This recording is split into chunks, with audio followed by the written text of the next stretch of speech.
Welcome back to Tarot by the Bay. I'm David. All right, I'm going to do a brief reading on the trial for tomorrow. I just saw a little CNN clip where it was leaked what Todd Blanche's strategy with Michael Cohen during cross-examination might be on Thursday. It's called the Trump is too cheap defense. Oh, you can't make this up. But what also is something you can't make up is this. Are you bored? Does life just not seem much fun to you anymore? Well, I've got the cure for you. It's called Twin Tarot with Gary and David. It's a new tarot channel that I started with my identical twin brother, Gary. Link will be in the description as well as on the little square on the video here. Or you can go to my community page and find it. Or if you just like typing a lot in YouTube, you can find it through a YouTube search. We have videos going up. The next one will be up on Thursday morning. Same time you see this one, there'll be a video over there. So if you find this channel humorous and it calms your nerves, go over to the Twin Tarot channel and get an extra dose of silliness with myself and my brother and have your nerves frayed all over again. Anyways, thank you for your support on that. I really do appreciate it. The channel's had a bunch of subscribers join it in the last week, and couldn't be more thrilled for that. I really appreciate your support. Now, back to your normal reading. Who was that golden-throated pitchman, and where did he get such stylish hats? Okay, the Trump too cheap defense. Oh, this ought to be good. Now, the Trump too cheap defense goes on like this. Michael Cohen was owed $130,000 for paying off Stormy Daniels, plus $50,000 for other expenses and like bonuses or something along those lines. So let's say it came out to $210,000, say. So if you paid him $210,000 and it wasn't for reimbursement, if you just paid him, it would come under income, which is going to get taxed at the New York state tax, federal tax, and if there's a city tax, you get hit with the city tax too. His tax bracket, when all the taxes are taken out, would be approximately 50%.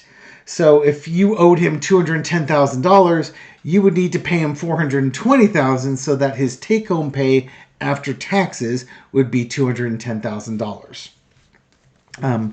So the argument is going to be that Trump is too cheap. He would never pay Michael Cohen $400,000 for a $200,000 job, just so that Michael Cohen's made whole again.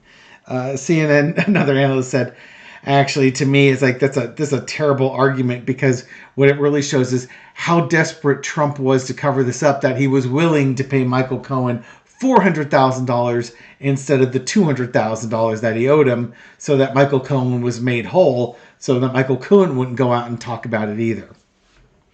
The other thing I want to read about on this one is the trolls known as the Republicans that came out, watched the trial, and then went out and echoed Trump's talking points about the judge's daughter, Michael Cohen, and witnesses in the case and things along those lines, which is a violation of the gag order if it can be shown that Trump told them to do it. The gag order said something to the tune of, Trump can't talk about the witnesses, the lawyers, family members of the court. He could talk about the judge and the district attorney, but he can't talk about the jury or anything else. So what happened was these senators and Mike Johnson go out there and talk about the judge's daughter and Michael Cohen and stuff like that. What was new to me, I hadn't heard, was that there was a reporter in the court that saw that Trump was marking up a paper, which was the document that Michael Johnson read when he went outside. So Trump was providing edits. Oh, the other part of the order is not only can Trump not say it, but he can't ask people to say it for him. So if you can make the connection between Trump, what he was writing down, to what Mike Johnson said with that piece of paper, then Trump would be in violation of the gag order.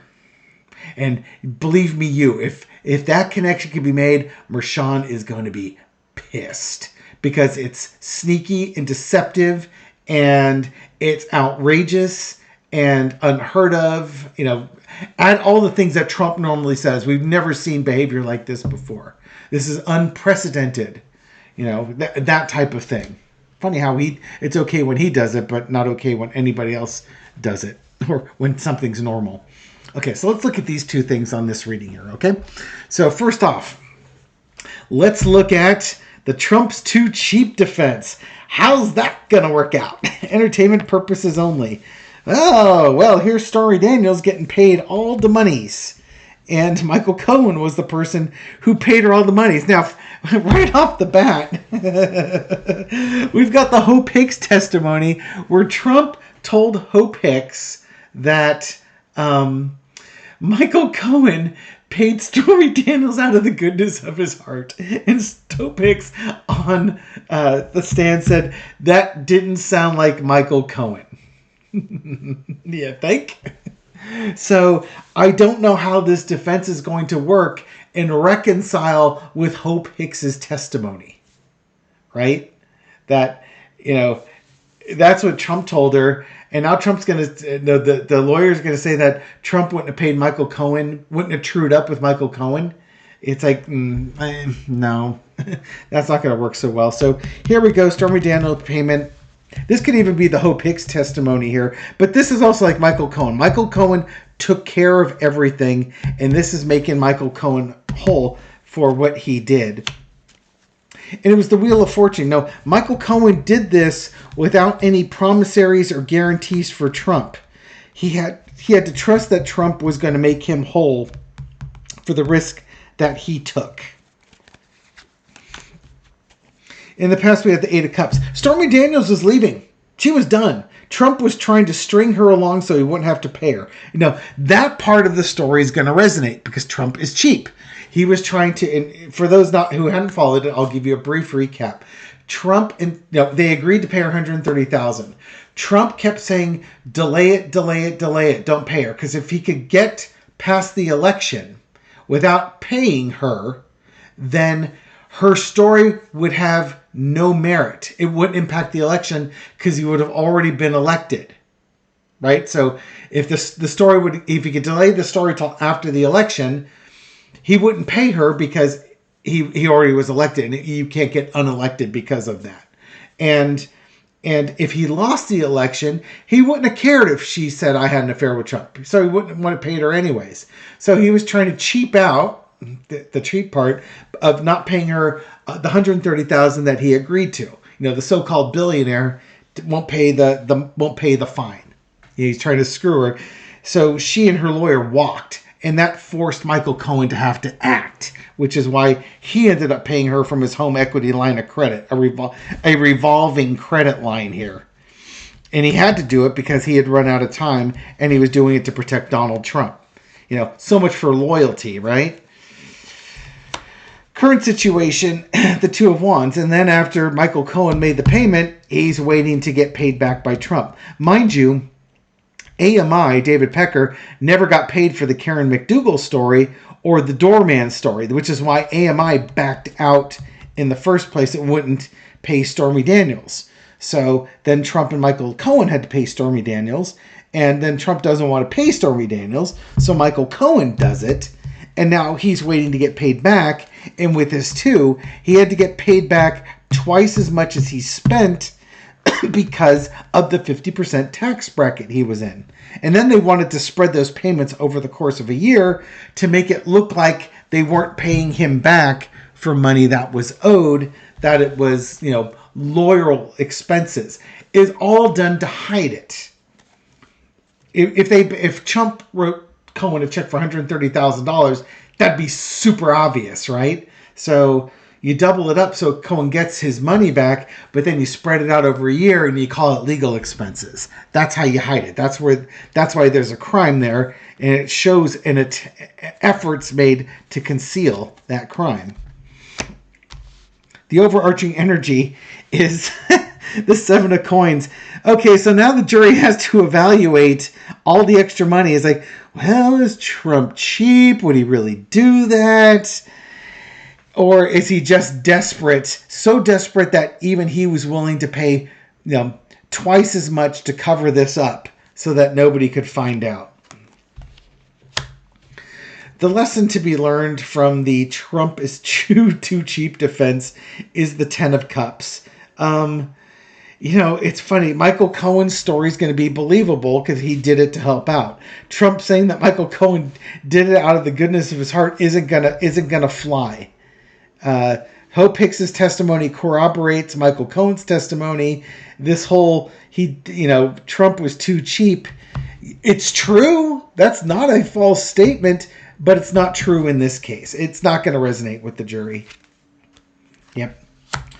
Outcome was the Knight of Wands. No, this line of thinking, logic, just putting the pieces together, it doesn't make sense. It won't make sense on that one. Just no sense whatsoever. Michael Cohen's testimony, corroborated by Hope Hicks, is a much simpler testimony. The math works out. It involves Weisselberg. It explains the calculations on the side of the pages. There's so much evidence to show that this happened, that the Trump is cheap defense, while true, won't be true in this case. It really will backfire as the Trump is desperate thing. And that's going to, and I think that will resonate with the jury. You've got reasonable doubt and you've got unreasonable doubt. I think they'll be able, anybody in the jury who thinks, oh yeah, that's right, he wouldn't pay twice as much. Trump would never do that. He pitches pennies. You have to explain, you have to kind of get deeper into it and explain why he would do that. And that's something a desperate person would do, and Trump was desperate. You could also explain it that Trump gambled and lost. He tried to not pay it at all. That's where the cheap comes in. And because he gambled and lost, he now had to pay a lot more money than he would have otherwise had he just handled it himself. Okay? The jury will get through this. The lawyers in the jury, the folks in the jury that understand this, will be able to explain that to other members of the jury who might be confused.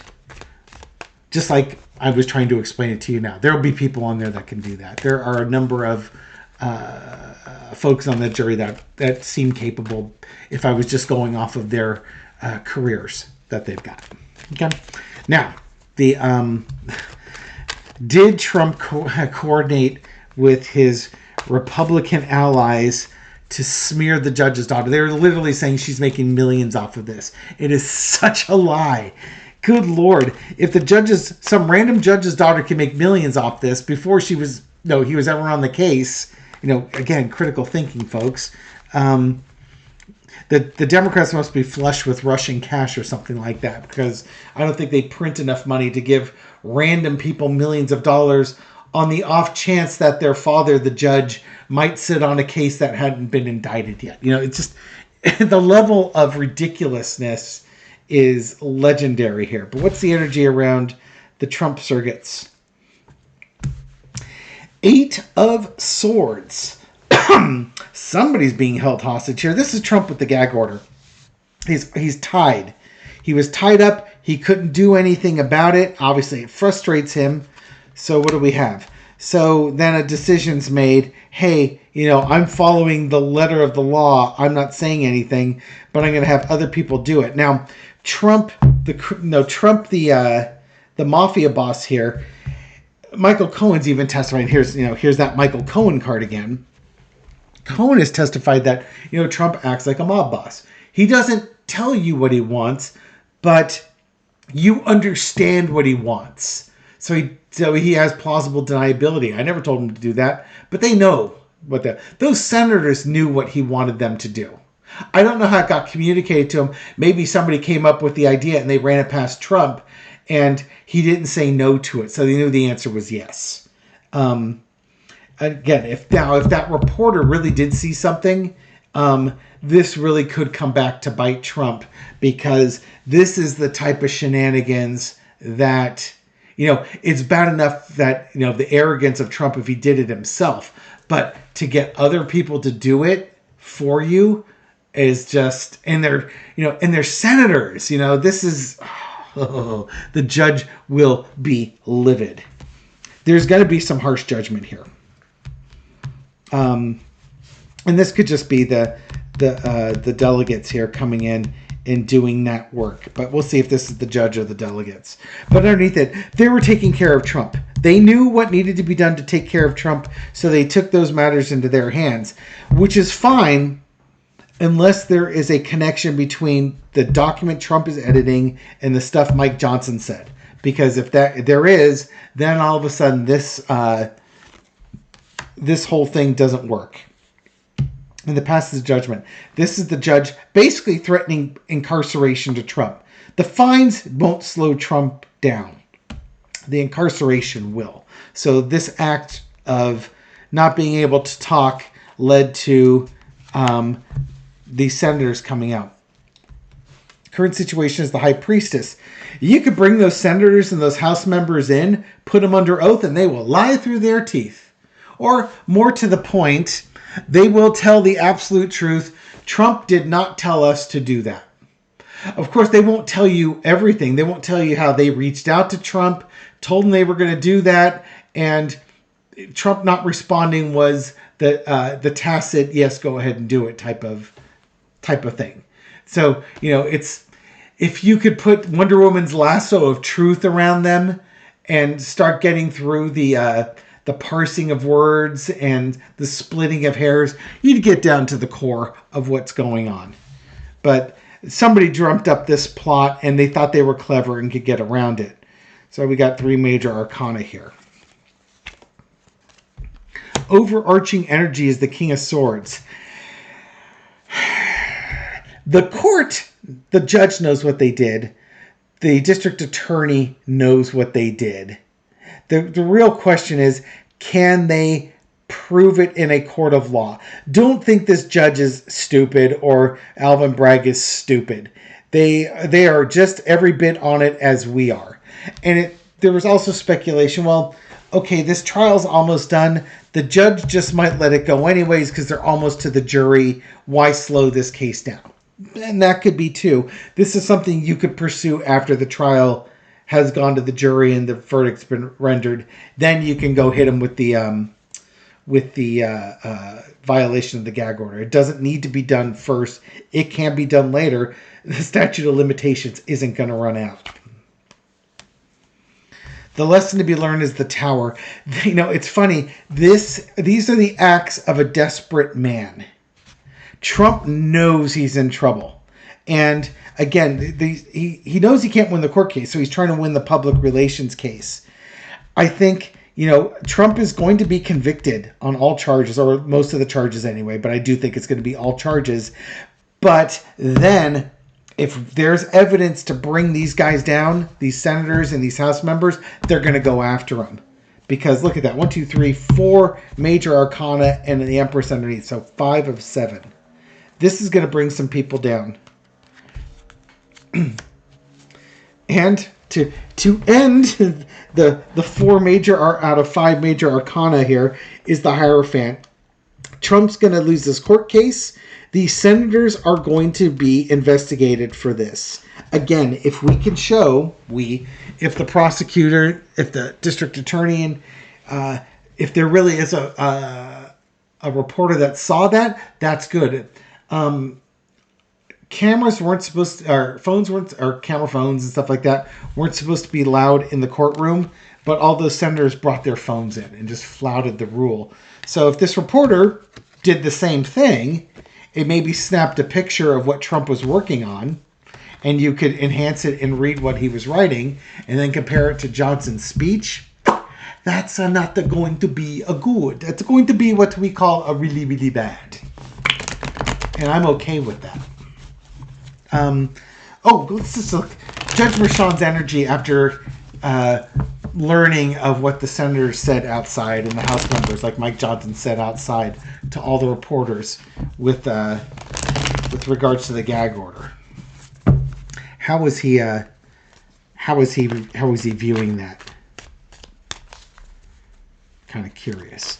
I wouldn't be happy. You wouldn't be happy. And that's the thing, we all see it. We all know exactly what happened. You may not know the exact details, but you know what happened. And he does too.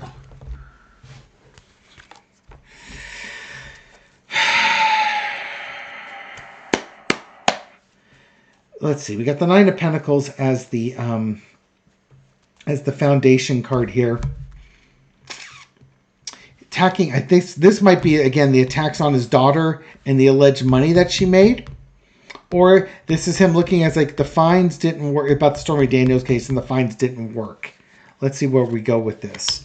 The Fool card. This is like a new level of low for this. I think this is him attacking his daughter. Yeah, and here's the judge underneath it. Not happy. This is the judge. This could be Trump also being arrogant as all get out.